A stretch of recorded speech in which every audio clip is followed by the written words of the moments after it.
All right, we're going to start our event now. So please silence your cell phones because Cornell is live streaming the event. So we'd like you to silence your cell phones and keep the ambient noise to a minimum throughout. For those of you who are here in Barnes, make sure to sign in using the QR codes because we will be raffling off 11 of the much coveted Yell Cornell sweatshirts. So winners will be announced at the end. And a quick note from our title sponsor, Delta Gamma, all sisters in the audience, whether you're students or alum, please come up to the stage directly after the program for a group picture with the speakers. So, thank you for joining us for Real Talk. I'm Shura Gatt, Associate Dean of Students and Director of the Gender Equity Resource Center, and your host for this event. I'd like to welcome all the students, alums, faculty, staff, and guests to tonight's program, both those of you who are here in person on campus and those of you live streaming. We're thrilled that you're here, and we're really honored to have you join us for Real Talk, which is an annual speaker series presented by the Gender Equity Resource Center and underwritten in perpetuity by an endowment fund established in 2021 by the Cornell chapter of Delta Gamma. Thank you very much, yeah. So Real Talk is the second event of Gen X's year-long 50th anniversary celebration, so please stay tuned for future programs. So Real Talk's mission is to bring relatable, empowering, authentic leaders to campus to share personal stories which inspire and engage the diverse community of Cornell. We believe that our two fantastic guest speakers tonight both deliver on that mission perfectly, and also both happen to be Cornell alumni, Alyssa Gagliardi Sleasman and Irene Li. Yeah. So I'd like to tell you a little bit about them to set the stage for tonight's conversation. Alyssa graduated from the College of Agriculture and Life Sciences in 2014 with a major in communications. She played women's hockey for Cornell and served as captain for 2 years. In 2014, she was named ECAC Co-Defensive Defenseman of the Year and Second Team All-American. She was also tapped to join both Red Key and Sphinx Head Honor Societies. She competed with the USA Women's National Team and played professionally for the Boston Blade, Boston Pride, and the Professional Women's Hockey Players Association. After her playing career, Alyssa coached for several men's professional and collegiate hockey teams, and is now the assistant coach for the Rochester Junior Americans of the North American Hockey League. Irene began her Cornell education in the College Scholar Program in the College of Arts and Sciences. She took a 3-year break when family responsibilities intervened and returned home to open a food truck with her siblings. Upon returning to Cornell, she further galvanized her interest and future career in the food industry. She opened May May Restaurant in Boston in 2013 and has spent the years since driving the industry forward in ethical sourcing and fair and transparent labor practices.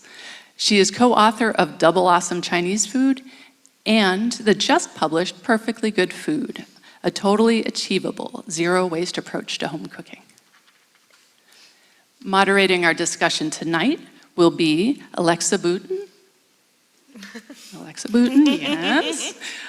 Alexa is a senior in the College of Arts and Sciences, pursuing a major in biology and society and a minor in fine arts.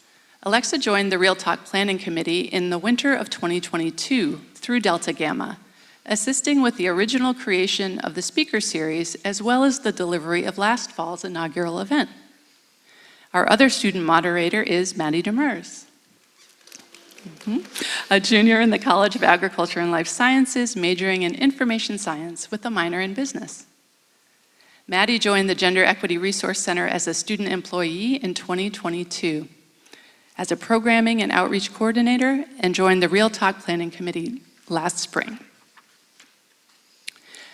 So before we begin, I want to share just a few housekeeping reminders before I turn it over to our moderators to get our panel discussion underway. Make sure to check in using the appropriate QR code so you may win a sweatshirt. Restrooms are located on the 2nd floor, 1 floor down. Those here in Barnes Hall, remember, please silence your phone and remember no flash photography. And for those folks online, unfortunately, we won't be able to field any questions from you tonight, but do please feel free to email any feedback to genec@cornell.edu. Now, I know we're all excited to get to the real talk, so moderators, you now have the floor. Thank you, Thank you, Shura, and thank you both for being here. So our first question for tonight, we'd like to ask, what were some of the key defining elements of your Cornell experience, and if at all, how did they influence your career path? And Irene, could you take this one first?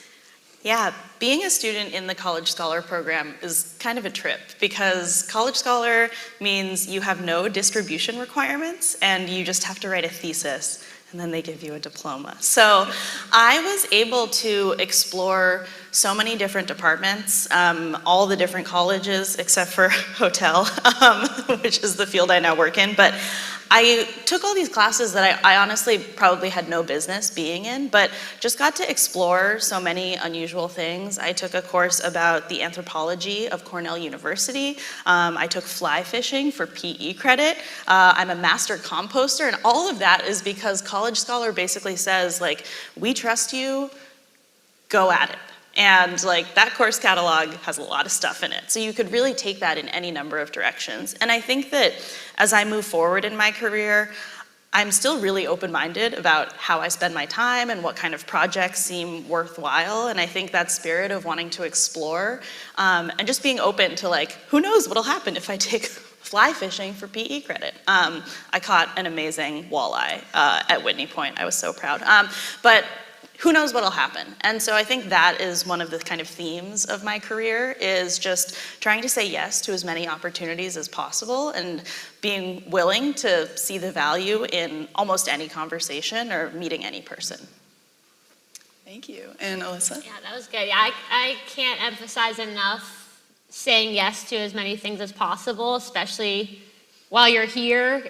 There's so many things you can do. I actually was joking. I took history of rock and roll in this room.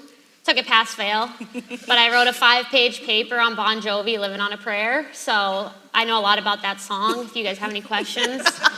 But really though, like there's so many things. Obviously I was a student athlete here at Cornell, and that was such a big part of my experience and my whole life, being an athlete. But even just getting to know people from other sports, right? And then you start going to different events and things like that. There's just so many opportunities. So I think saying yes to a lot of things while you're here, for sure. There's so many good opportunities, whether course or extracurricular activity, whatever it may be, or just going to an event. And then continuing to do that, especially when you leave here like in your 20s, right? Like I think that's the best time to just continue to say yes to a lot of things and find what fits you best, but it can start here, and I think that's what's really special about this place and this experience. Thanks. Thank you for sharing those things. We definitely think after that we're all going to say yes more. Good hearing that you guys feel like being at Cornell and that has helped you afterwards. So going off of that and with your career, if you could describe your career in one word or a short phrase, what would you describe it as and why? And we'll start with you, Irene. Okay, I think meandering is probably what I would say, but maybe there's an argument to be made for the phrase full circle. I was a student here really interested in inequality and cultural studies, and I got interested in food kind of on the side as like my way of decompressing from being in school. And when I learned about this was like the Michelle Obama era of food justice and school gardens and everybody like feeling really good about fruits and vegetables. And so I realized that there's this opportunity to think about inequality and social issues through the lens of food. But even so, we opened a business just kind of as an experiment. But that has brought me all the way back around to being very deeply involved today in anti-hunger work, in food systems education. And so, yeah, the path was like this, but you could draw a straight line over it if you wanted to. And I think for me, I could pretend it all made sense and I had a plan at the time. I definitely didn't. So yeah, meandering / full circle. Thank you for letting me choose 2 words. I'm gonna go with a phrase. So as an athlete, like I always just, you had to like love the process of getting a little bit better. So now I kind of, on the coaching side, like I look at it as the climb is the fun part. right? Like, there's always gonna be another peak, so you like, no matter what you do in any field, right? Like, you opening your first food truck, like, you don't stop there, right? Like, it just continues, there's always something else, so it's really, you gotta love the journey along the way and finding joy in the climb. And again, the climb's gonna have ups and downs, like, it's not perfect, but just finding a little way to continue to progress.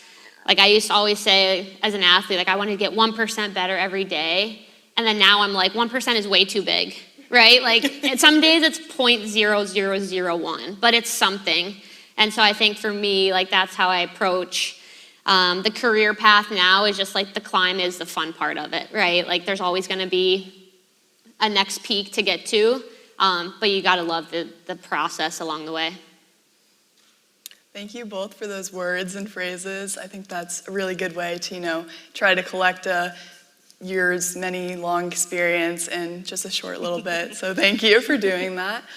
So I was thinking that it's not all the time in all situations everyone has the luxury of necessarily aligning all of their decisions to their values. So in that type of situation, how would you go about navigating how, when, and to what extent to compromise? And Irene, you can start. Yeah, I think that I'm like a very impatient person. In theory, I love the process, but sometimes I hate the process too, I'll be totally honest. And so often when I decide that I want something, or I want something to be a certain way, if I can't make that happen immediately, I get really frustrated. And so for me, being able to live out my personal values through business has required a degree of patience. And what I tell now, like my consulting clients, who are mostly small restaurant owners, is like, you can't do cool shit if you're broke. And so you have to start with running a solid business, and that's what opens up the opportunity to really live your values. And so for me, it was a compromise, a temporary compromise sometimes, to say, okay, well, we can't afford to have health insurance for our employees right now. But this is the goal that we're gonna set, and when we hit that goal, that's gonna unlock a way to move forward that feels more aligned. And then I also will just like say that there are situations where I think temporary or very like time-boxed collaborations that might not seem values aligned can still be really useful. And I'm talking about something specific in my career, which is that I did a commercial with Domino's Pizza. And I think a lot of people were confused by that because I'm kind of like an anti-capitalist, like rad feminist business owner or whatever. But Domino's wanted to educate the American public about how much third-party delivery fees hurt small mom and pop restaurants. And so they offered me a little money to do it, and I just felt like, okay, it's COVID, like people don't know that Uber charges you insane fees, and they also charge us 30%. And so like, if Domino's is gonna pay me to go on TV and make sure people know that, like I'm in. And so for me, that was a strategic way of doing something that felt values aligned, even though like as a partner, I would not say like Domino's is my necessary number one choice.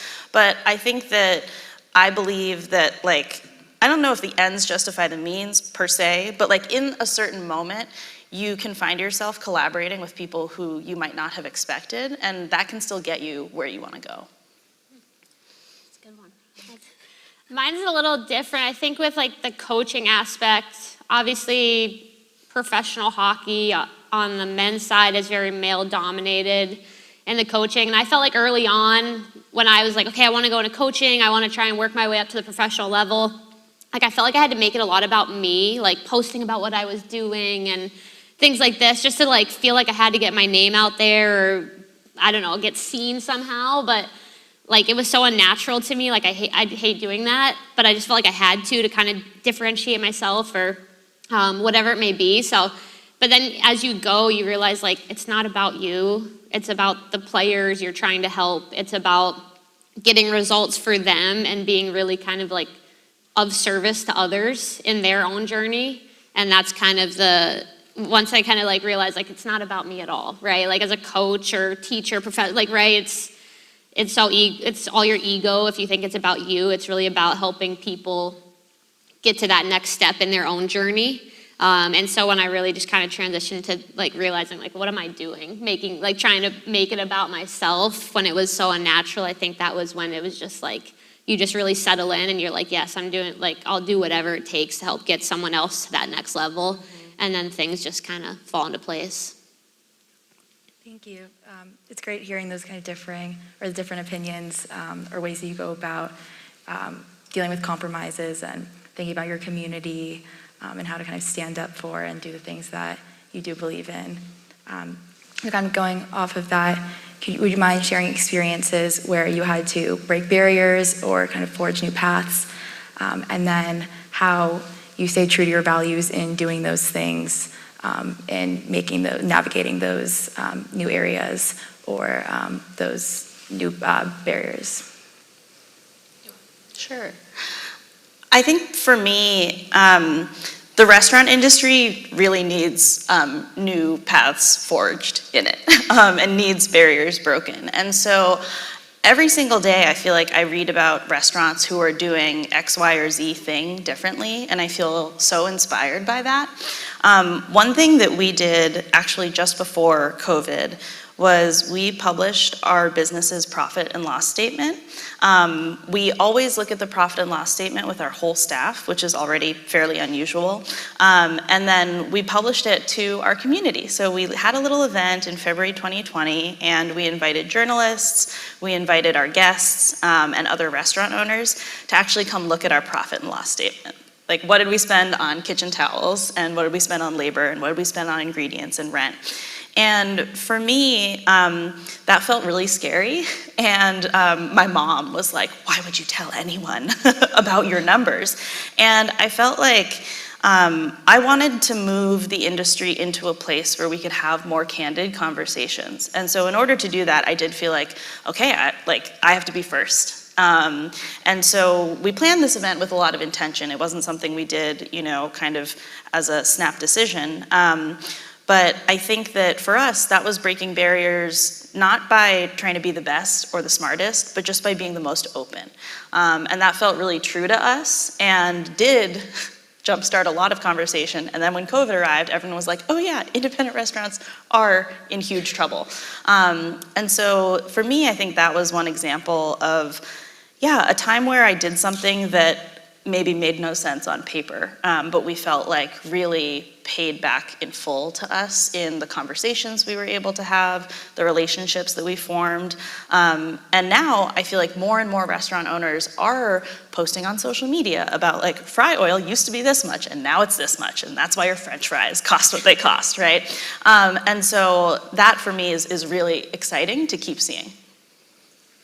Yeah, I think in terms of barriers, like I wouldn't sit here and say I've like broken any barriers. I think there's women that have started to break down some of the doors in professional sports. You've seen female coaches in the NBA, right, and NHL.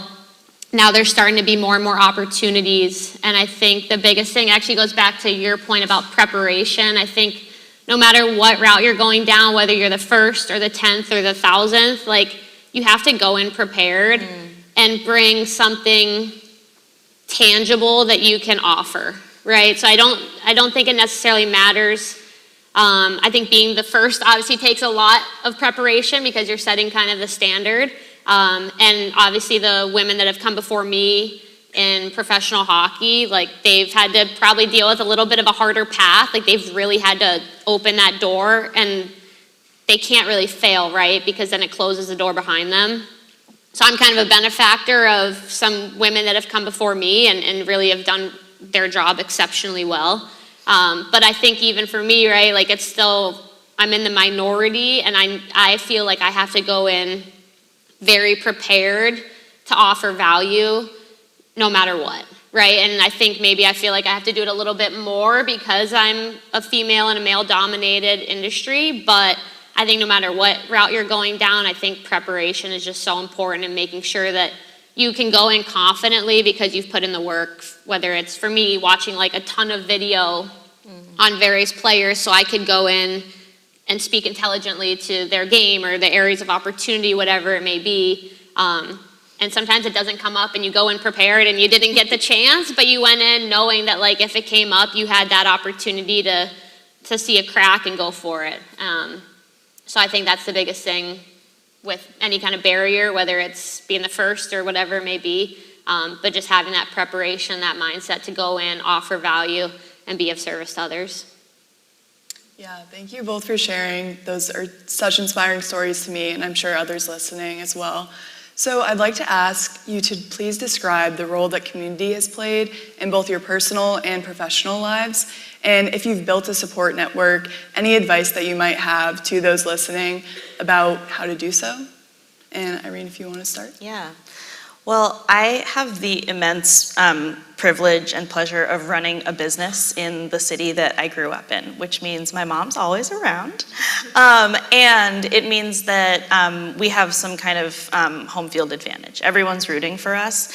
And we came on the food truck scene 10 years ago with kind of very little formal experience, and we were welcomed so warmly by our community, even by the community of food truck operators who we were perhaps like competing directly with. Like, they took our calls, they helped us get through our inspections, and that's something that I just remember so clearly and always want to pay forward.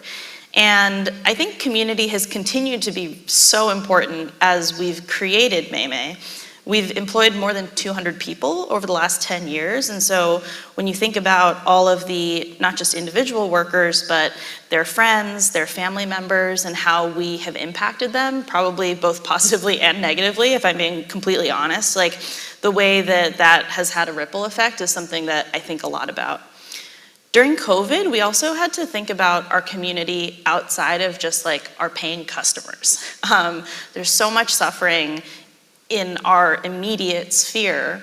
And so we really tried to think about like, what does it mean to be a good neighbor, even if someone does not have disposable income to come spend at your restaurant? And so that informed a lot of the relief work that we did during COVID. We created an organization that moved a lot of food to undocumented and frontline workers, many of whom, like, they do not live in the class where you can order things to be delivered to your house. And so we were doing home delivery in lots of neighborhoods of Boston where we had never been to before, or the volunteers who helped us had never been to before. So for me, that was like a real exercise in thinking about community more broadly. It's really easy to like say that your community is the people who pay for your product, but it's more than that, right? And the other thing I would just add is that for me, I do get asked about mentorship a lot, and this question kind of like always stumps me because there are a lot of people in food who I admire in certain ways. And also at the end of the day, especially in the restaurant industry, like if you put someone on a pedestal, you are gonna end up being disappointed. And it's because there's so much pressure, and like we all have bad days, and someone somewhere knows something that we did that we are not proud of. And for me, I've really tried to cultivate what I call like my board of directors. So my peers who do similar work that I do, or who have the same values, who can kind of like check me on something if maybe I've like not made the right call. And I think that for me, that's felt a lot healthier than looking for a mentor. And it's allowed me to have relationships that feel a lot more reciprocal. I know that mentorship for so many people is really important, and I think it probably depends on the industry and how you break into it. But I did want to just offer that as another way of thinking about kind of where do you turn for advice, and how do you get like a sense of fellowship for your professional life. Yeah, I think for me, like the community, the peer aspect is I think what resonates most with me. Jessica Campbell, who's another Cornell grad, we were the same year, co-captain. She's the first ever woman to coach in the American Hockey League, which is one level below the NHL. Wow. So she's kind of like on the track to maybe be the first female to coach in the NHL, which would be really exciting. But like I lean on her a lot. Like she's the one kind of breaking the barriers, but we also like text each other like, what's your game day outfit, right? Because the male coaches are just in the suits. Like there's not really a standard. So we've like joked about that a lot of like, who do you ask of like, what do you wear, you know? So that's something that I think just finding kind of peers in a similar space. I'm fortunate that there's women that I've kind of played with or against growing up that are kind of now, whether as a scout or a coach or whatever it may be, like we're all kind of in this world, and I think you can really just lean on them. And I think too with community, like you have to be proactive with it. You can't always just think like people are gonna come to you. like sometimes especially COVID and stuff, like I would just reach out to coaches on Twitter and be like, hey, I saw like this post you made, I'd love to chat, and like set up a Zoom call.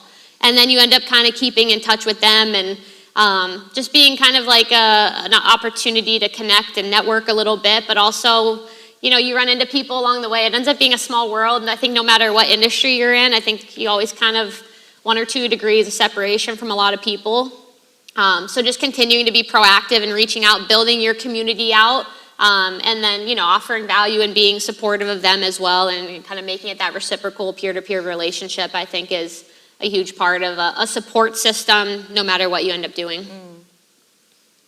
It's great to hear finding communities, the importance of communities. So our next question is, how do you personally define staying true to yourself, and how do you foster that throughout your journey? So Alyssa, we're gonna start with you on this one. Ooh, okay. I don't know, Irene's been setting a high bar here. Can you read the question one more time? So how do you personally define staying true to yourself, and how do you foster that, or how have you with that throughout your journey?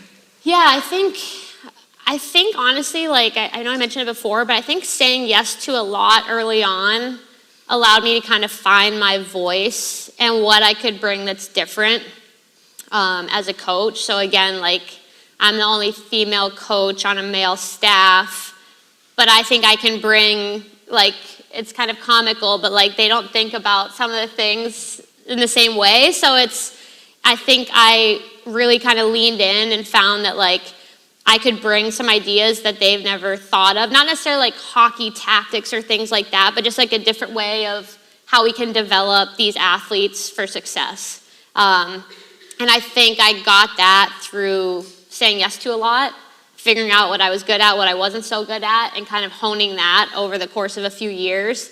And then realizing like just finding those gaps that I can bring my strengths to, and just be true to that, right? Like I think I'm not gonna be like a rah-rah, like hard-o coach. Like that's not who I am, and so I'm not gonna pretend to be something I'm not. I think I try and empower players, be really supportive, make sure that they feel cared about so they can perform their best, and I go all in on that, just because I know that that's my strength, that's where I can relate to players best. And then I think that that's where you have to kind of just figure that out along the way. If you asked me at 22, 23, I would not have been able to know that. I think you just kind of figure it out, you hone it as you go, you mold it and kind of shape it and make it your own, and then you just kind of continue to get better at that as you go.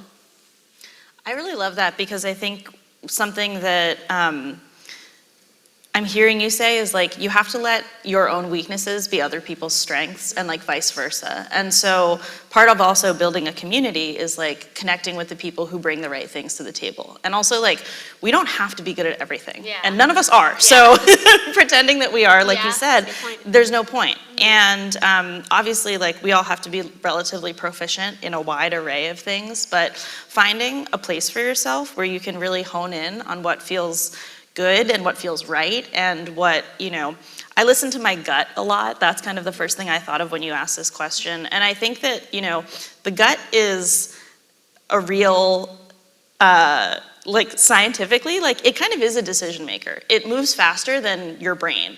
And so it's actually analyzing like every single last intrusive thought you've ever had and like telling you from your tummy, like, what do you think about this thing? And so I've also had situations where I've either listened to my gut or not, and then have had to kind of play that back and say like, what was my body trying to tell me about this situation?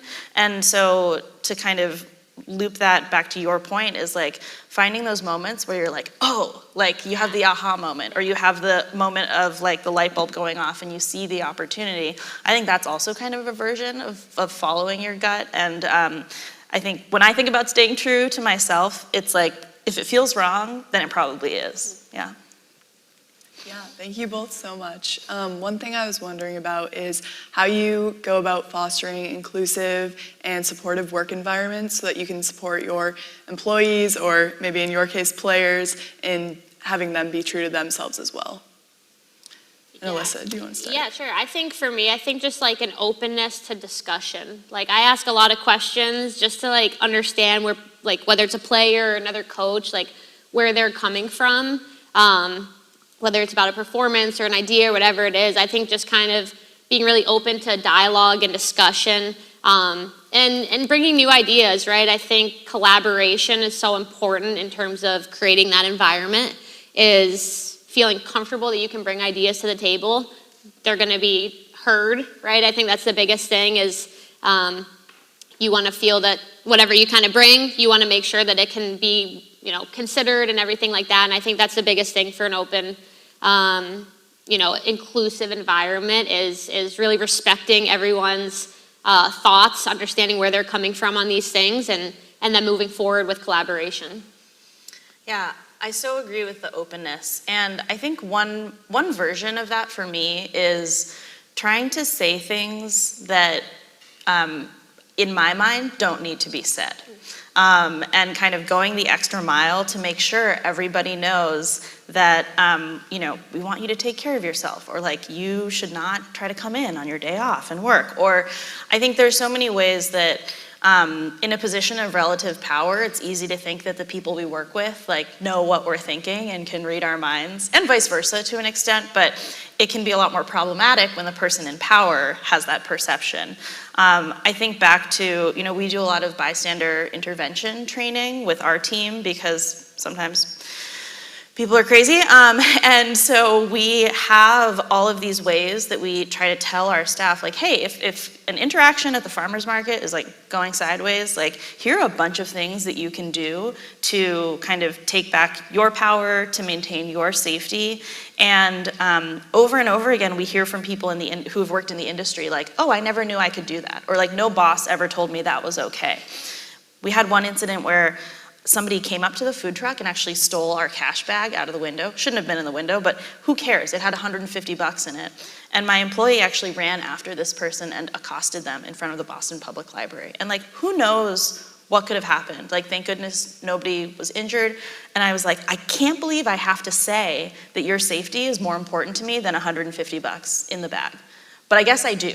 And that's the kind of standard or the climate of the industry we're in. And so I think saying the thing that you think doesn't need to be said is one of the things that is really important to me in creating that space. And that has to do with openness, being willing to say something that maybe feels so painfully, stupidly obvious. And that can feel like a vulnerable place to be. But being open to it and being willing to lead with it, I think, has made a big difference in our business.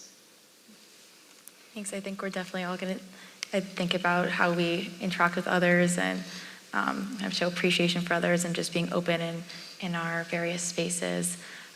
So this is kind of looking back a bit, looking back at your time at Cornell and in your early kind of stages of your career. Are there any things that you wish you did differently or things you kind of wish you knew at the time? Yeah, I can start. I think we've talked about saying yes to things, and I also think being able to say no when it doesn't feel right or when it's not the right thing is also important. And I think that when I was a student, I know that I stressed out a lot about missing out and being able to do every last thing that you can do as a student here. Should I become a chimes master? I don't know. Should I do this? Should I do that? 151 things to do before your big red bucket list or whatever. And I think the reality is that you're never going to actually be able to do everything. And you have to be okay with that. And I'm such a kind of anxious type A person sometimes that it was very hard to just look at something and be I think I'm not gonna get to it before I graduate. And so I wish I had taken a little bit of that pressure off of myself. The amazing thing about Cornell is that there are infinite pathways that your social life, that your academic life can take you down. And that means that you're gonna miss out on all the other pathways, and that's okay. And that's why having the community and having the relationships is so important, so you can get insight into them. So I would say kind of taking some of that pressure off of myself to try to do so many things would have made a difference for me. As a senior, that's great to hear from checking off the list. Just chill. Yeah. It's cool, man. Yeah. Yeah. No, it's funny you say that because I agree, spreading yourself too thin is no good for anybody, right? You can't give 100% to everything.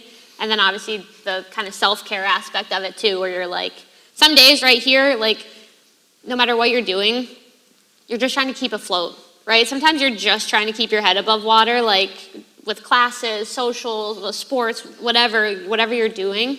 And so, yeah, it's okay to just kind of like take a step back, take a breath. I think it was always like, go, go, go. I need to do more sometimes, but more is not always better.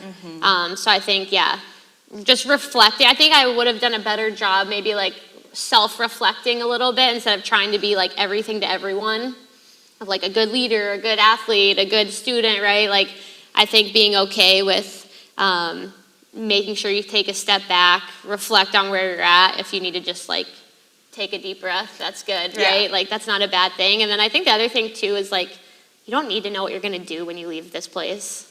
Like, I remember going to like a luncheon my senior spring, and I was like the only one that didn't have like a clear next step. I knew I wanted to keep playing hockey in the women's pro leagues, but it was kind of like, you know, and everyone had like jobs lined up and this and that, and I was like looking around being like, kind of like, oh shit, you know, like, oh, did I mess up?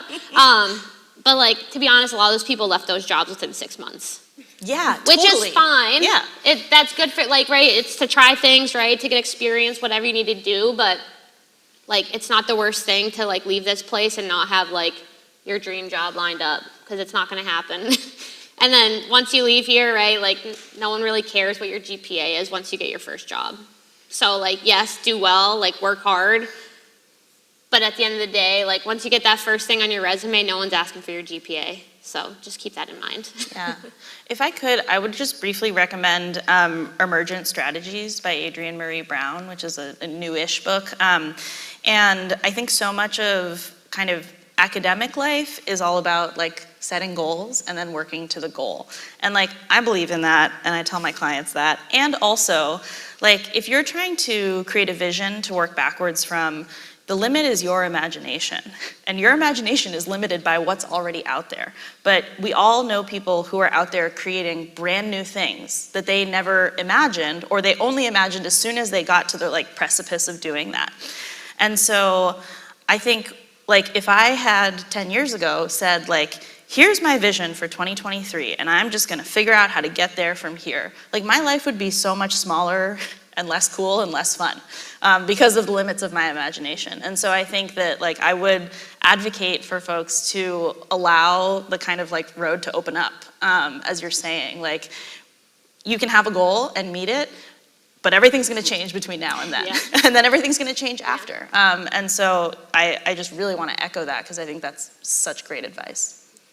Yeah, thank you both. So as we come to the end of our discussion panel, we have one final question. So Irene and Alyssa, what advice would you give to current Cornell students who are trying to stay true to themselves and hold their values while also navigating academics, career aspirations, extracurriculars, maybe sports, and personal growth as well? Alyssa, do you want to start? Ooh, yeah, I think for me, it would be like, I say play big as like a phrase of like, don't go out there and just like play small, right? Like, as an athlete, that's kind of the terminology. I don't know if that makes sense, but like, you can go out there and just kind of like be a little insecure and not confident in yourself, and it gets seen. So like, if you're gonna go for something, like go out, like play big in terms of like really go for it. Again, be prepared, make sure you know your stuff, make sure you understand like where you're adding value to something. Like, don't be overconfident where you're like cocky and think you're like the next great thing, right? You kind of have to have that humility.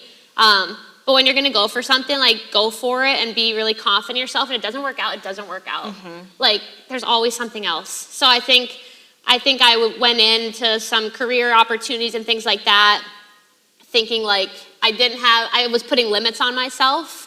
But it's like, if you're gonna go for it, like all out. Be prepared, know your stuff, add value, be of service to others. But at the end of the day, like, if it doesn't work out, that's fine. But don't let that like bring you back down. Continue to kind of like go for things to the best of your ability. Yeah, I love that. And I think for me, thinking about personal values, I used to hate those exercises where like you'd look at a list and be like, I think that like gratitude is my personal value, whatever. But I think that one thing that I've learned over the course of kind of like torturing myself over personal and business values over time is that values are aspirational and we're not going to hit the mark every single time. And I think what you said about humility is so kind of related to that, because knowing when we were wrong or when we would have liked to do something differently, that's actually what I think should give us the confidence to be bold, is knowing that we actually have the ability as people, as women, to say like, hey, I was wrong. And I don't know that that humility is like all that common anymore, but I think one of the most important phrases that I use in my everyday life is like, you were right and I was wrong. And if you're able to say that, then like you can be bold and mess up or not, you know, you can miss the mark and it's okay. And so I think for me, the only thing I would add to what you said is just like, you're moving in the right direction. And if it's a little sloppy while you're going there, like that's okay. Thank you both so much. Give it up for our amazing speakers. Thank you guys. And we'll pass it over back to Shura, the amazing MC of our event tonight. Thank you to our audience online.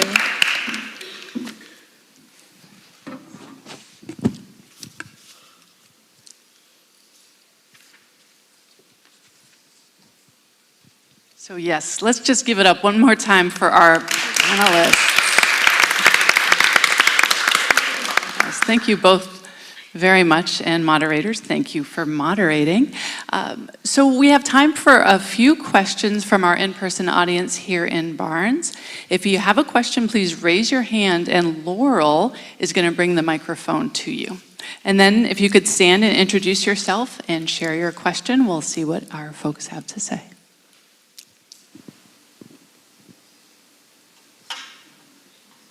Tough crowd.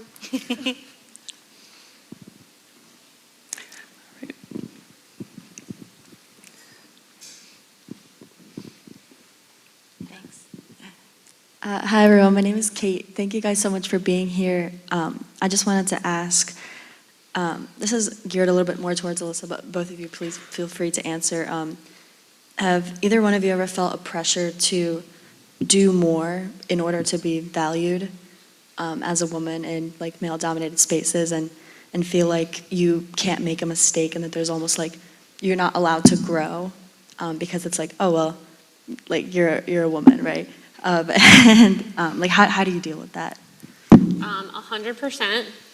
I think very much so. I feel like the bar has to be higher. Like, this isn't a knock on anyone particular, but I've seen so many like average male coaches that I look around and I'm like, is anyone seeing this? You know, like, and it's not a knock on that. It's like just a genuine, like, sometimes I look around and I'm just like, okay, the bar's not as high for some people, right? And I think, and that's probably where I was coming with the preparation thing. Like, I do feel like you have to go in so prepared, because if you mess up once, that's why we don't have women in the sport, you know? Like, and again, I'm not like the first one having to go through that. Like, other women have had a lot more pressure than I have, but I feel lucky because the coaching staff I'm with now, it is none of that.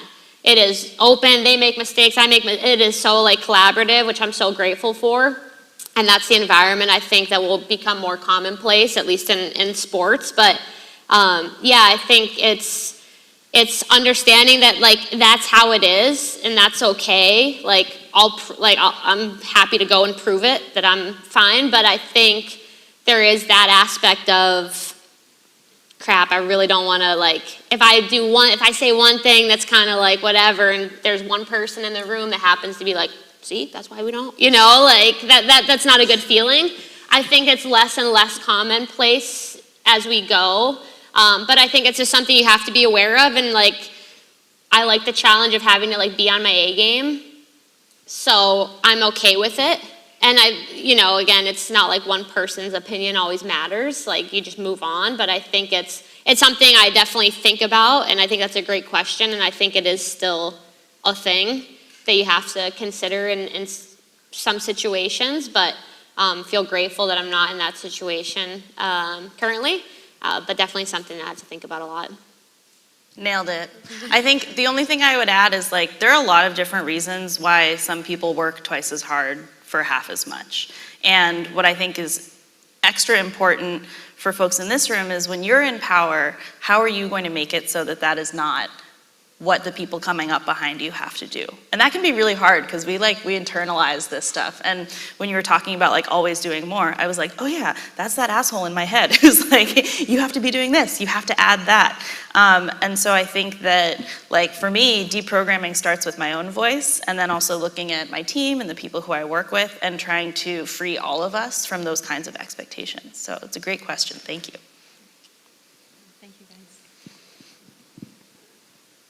Thank you, Kate. Other questions? We've got one over there.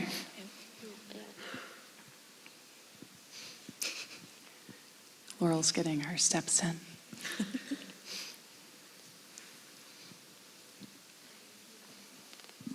Hi, I'm Madeline, and I guess as a senior, I would love if you guys have any advice for people who are graduating and kind of just to keep everything in perspective, especially when our peers, like you already mentioned, have big jobs or whatever, how to keep everything in perspective and to enjoy those first few years post-grad.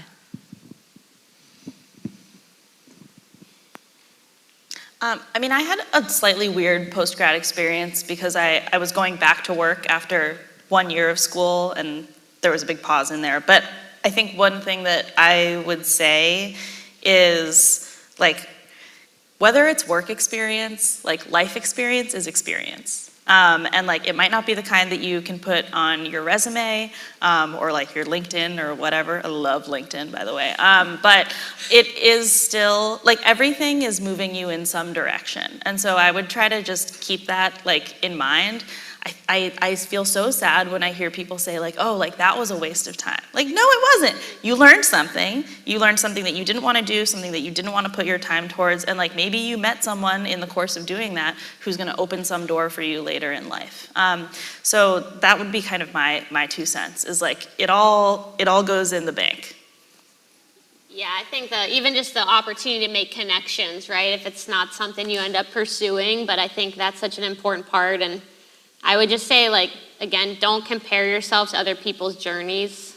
Like, the 6 months when you leave this place is such a blip that, like, no one will talk about when you're 30. Like, I'll tell you, like, no one talks about that. We never talk about what we did 10 years ago now, right? Like, so in the moment, it feels like, oh, crap, everyone around me is doing all this stuff. Like I said, at that, like, lunch, I'm looking around being like, oh, boy.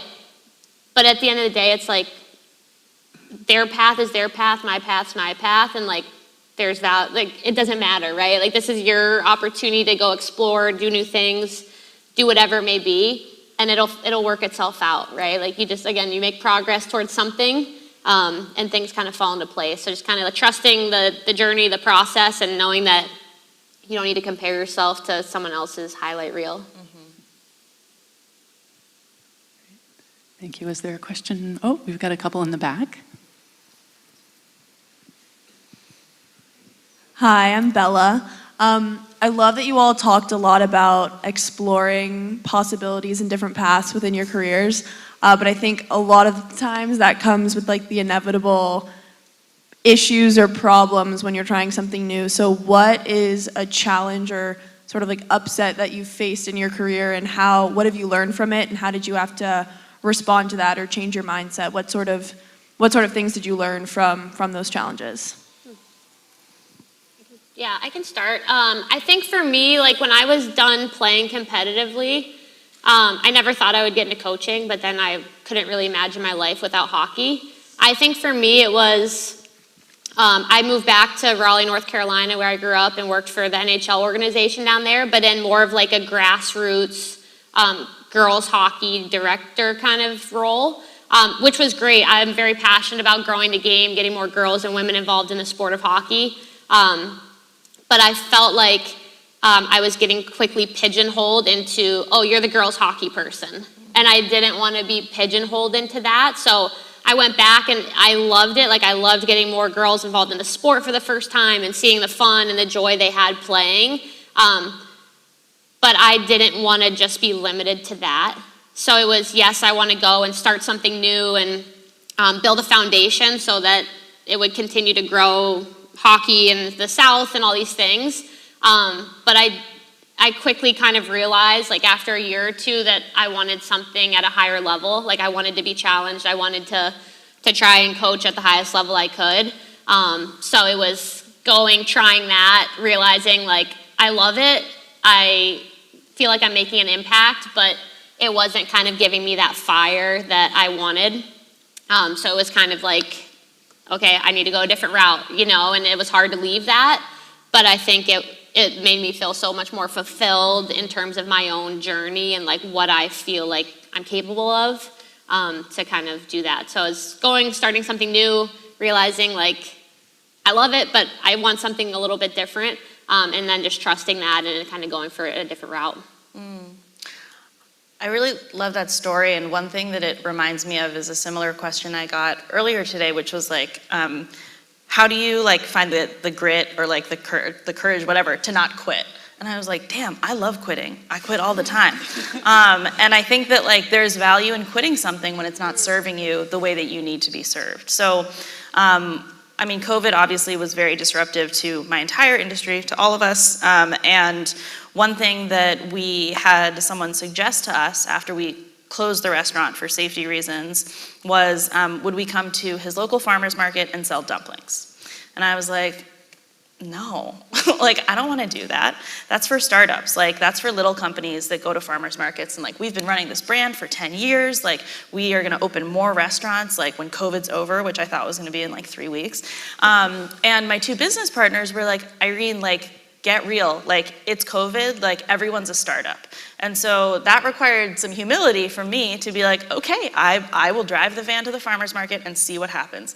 And oh my gosh, we got walloped. I had to drive the van back twice to restock because we sold so many dumplings. And so again, like, I love to be wrong. I love to be proven wrong by the people on my team who are smarter than I am. And so I think it takes, again, like that degree of humility to be like, you know, I thought this was the right thing and maybe it wasn't. And so that kind of like humble mindset or like the beginner's mindset, and especially when someone else was right, being like, man, you were right, I think is kind of a really healthy practice. Thank you. And I think one more question in the back, and then we'll be having to wrap up. Hi, I'm Emily. Thank you guys so much for being here. My question was, you guys mentioned both the importance of like creating connections and having relationships with a lot of people, but I was wondering, when you're really focusing on like your goals and getting where you want to be, like how important is it to kind of keep your circle small? Because I feel like I hear that advice from people often. Or would you recommend like just connecting and just having as many like relationships and mentors as possible? I think early on, I think a wide net's good, but I think as you continue to figure out your path and things like that, I think you take everything with a grain of salt. I think it goes back to the mentor, right? If you put people on a pedestal and you think like everything they say is like the perfect thing, like it ends up going against probably your gut sometimes. So I think a smaller circle as you go has benefited. That's how I've kind of looked at it, is I have some people that I really trust and they trust me and we can kind of go back and forth with it. And that's been helpful for me, is like people you can really kind of lean on. You've kind of you've been able to trust them through the journey kind of. But I think always being open to new ideas though, right? Like you also don't want to be so closed off that you miss out, or like your circle is like all seeing something one way and it's like, hey, maybe we're not looking at this the right way. So I think it's a balance. I don't think there's a one size fits all. I think it probably depends on what you're doing, what stage of your career you're at, and then just, yeah, kind of what kind of relationships you have with these people. But I think at the end of the day, I do think it comes down to trusting your gut a lot of times and really kind of taking the information from your circle and kind of looking at things through some different lenses. But ultimately, right, it ends up being your call a lot of times. Yeah. And the only thing I'd add is like, I don't think it's just one circle. You probably have many circles in your life, family, friends from here, friends from home. And I think it's okay to have, I don't know, like a bullseye maybe, where you have people with different relationships to you, different levels of like trust and closeness, and I think that's okay. It's not like you're in the MySpace top 8 or you're not. Dating myself. I don't even know what that is. Yes, I know. So I think that is another way to think about it that maybe feels less pressure to be like, okay, is this person in or out? And I guess, sorry, one other thing is, for me, I think for some people, they want to keep the circle small because they're protective of themselves, of their time, of their ideas, and that has never been how I think about myself. If I have an idea, I want to share it with everyone, and if someone else can take it on and do it better or faster than I can, like, that's great.